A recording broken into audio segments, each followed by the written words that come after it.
As an interest-driven game, politics thrives on intrigues and betrayal.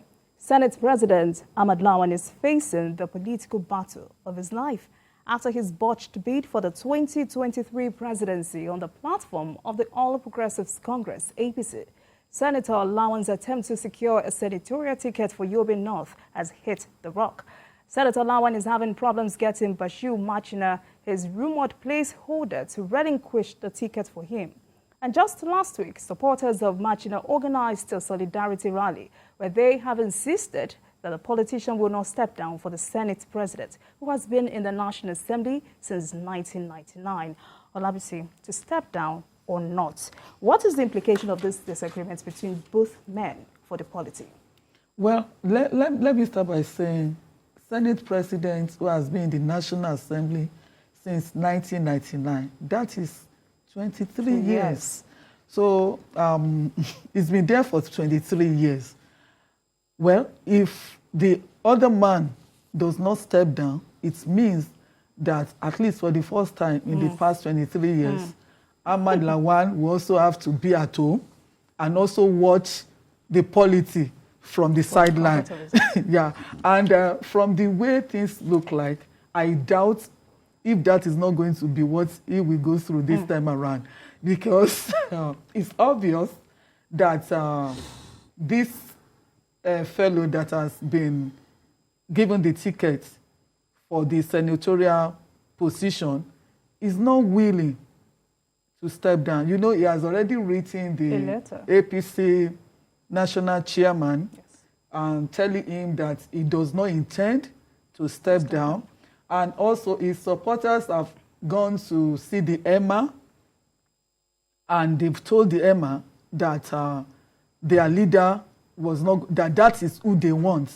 And interestingly, the Emma just said, I wish you well. I wish you well in your political career or whatever. So which means that in a way he has gotten the approval of the Emma, the support of the Emma. And he also said that he never wrote any letter or he never made any promise to step down for Lawan. So really it's, I don't know, for Lawan, maybe it's a calculation that went wrong. Miscalculation. Yeah, it's a miscalculation because unlike the Abia State governor, who decided to put his own brother forward, you know, maybe somebody he could trust, and when he came back, the brother easily gave him the ticket. Okrocha put his in-law there. But he actually miscalculated, and I doubt if Lawan is going to get it this time around. Mikhail, would you like to react to that? Well, you know, this National Assembly that Lawan heads completely played itself out of the electoral bill amendments.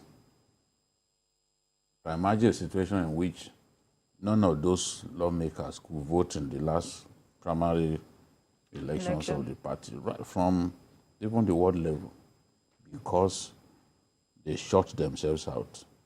A bill that you passed by yourself, you left yourself out. That was the first disappointment that we can talk about as it concerns Ahmad Lawan. In this case, you know, before now, nobody will even listen to this guy. Party leaders will just simply substitute his name. But the law has changed. The law has changed.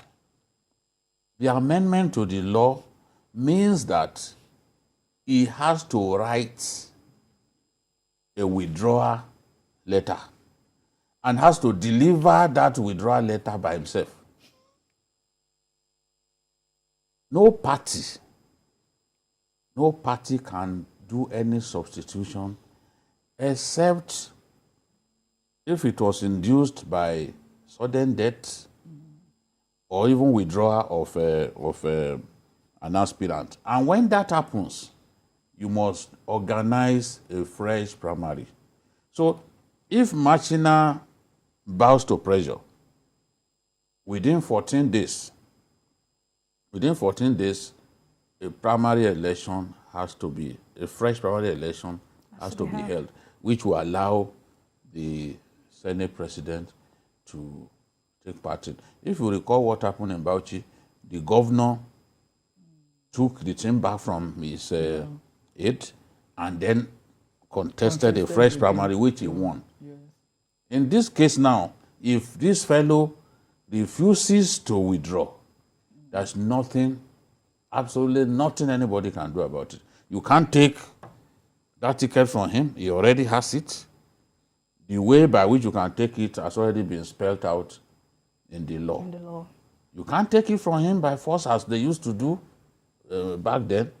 He has to withdraw, and he has to submit the withdrawal letter by himself, personally, because they must have done that knowing that in the past somebody could just say, look, he has withdrawn, that's why we are. Now he has to be the one to step forward to say, okay, this is my withdrawal letter.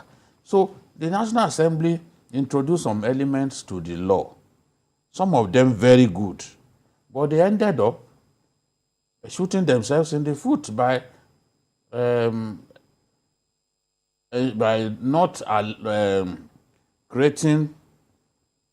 by not inserting in the law the provision to allow for ad hoc delegates. So this is the situation that they found themselves. It's not in our own political culture. It is strange for someone to have been in the National Assembly since '99, but in America, it is not strange. There is someone who has been in the Congress for 47 years. He's still there. The longest anybody stayed in the U.S. Parliament was 51 years. So, judging by that, even Lawan still has a long way to go. This is a lesson. This is a lesson. I also think that it's even immoral. If you and I contested, you defeated me, someone will now come and take your place. Or if we voted for someone because we like that person, what right has that person got to give what we gave him to someone else? Because that is what we are saying. They've been doing that for years. Are making now. Yes, they've been doing that for years, but at some point it has to stop. It now looks likely now that this whole idea, because me, I've not seen where in the world this is done, that somebody will hold a position in trust for another person, except Nigeria.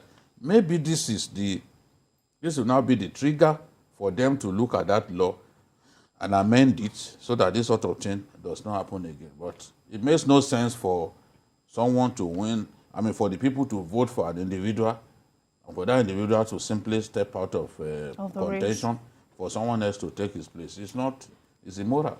Now, Bikio, talking about his supporters who have said and insisted that this guy will not be stepping down for Lawan. And as interesting as this case, as this situation is, it is receiving a lot of buzz on social media. Now, do you see his refusal to step down as having so much support, widespread support? I think it enjoys a lot of support. Okay, amongst the supporters of Bola Ahmed Tinubu, for example, they think that this is payback time. It sounds him right. They are not happy with him because he contested against a man who is known to have supported him over the years. He supported him to be Senate president. Bukola Saraki double-crossed everybody and became Senate president. Asiwaju still retained his support for him. He came back in 2019. He became Senate president. That was why you can see that even in his speech, Asiwaju could not resist a dig at him because he didn't expect that to happen. Now, this kind of misfortune, some of those supporters will be happy that he sounds him right. He was playing a bad game in Abuja, not knowing that in Yobe, he was already toying with his political future. It's like what the Yorubas will say that or what the Bible will say, the crafty taken in his own craftiness. I've not read the Bible up to that level. You know, you women are prayer warriors. You know every line of the Bible. So I think it's a lesson for... I hope he is able to convince him, but it doesn't look like that's going to happen because the people behind him are the ones saying no way. And they know that without that withdrawal letter, That place can't be taken.